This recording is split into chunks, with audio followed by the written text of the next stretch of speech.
In today's video, I'm going to teach you how to create a shareable link in Dropbox, whether you're collaborating with a team, sharing a project with a client, or simply sending files to friends and family. Knowing how to efficiently share files is essential. So let's dive right in and make this process as seamless as possible.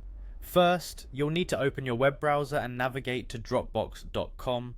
Once there, you'll be prompted to log into your account. If you're not already a user, it's easy to sign up and create an account, but assuming you already have one, just enter your credentials and hit that login button. Now that you're in, the next step is to locate the specific file or folder you want to share with others. You'll find all your files neatly organized in your Dropbox home. It can be helpful to use the search bar if you've got a lot of files and need to locate something specific quickly. When you've found the file or folder you'd like to share, hover your cursor over it. You'll see a range of options appear. What you're looking for here is the Share button. This button is your gateway to making your files easily accessible to others. Give it a click. Once you click Share, a pop-up box will appear. Here you'll see an option that says Copy Link. Clicking this button will generate a unique link for your file or folder.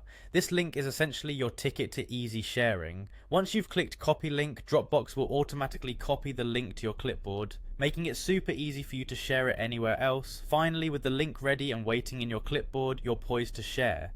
You can paste this link into an email if you're sharing with a colleague or a client, into a chat message if it's something informal, or even into a document if you're compiling resources for a project. Wherever you can paste text, you can paste this link, making it incredibly versatile. And there you have it. You've just created and shared a link through Dropbox. It's a simple yet powerful tool that streamlines collaboration and file sharing. A quick tip to keep in mind, always ensure that you're sharing the correct file or folder and double check the permissions if you're sharing sensitive information. Thanks for watching, and I hope you found this tutorial helpful.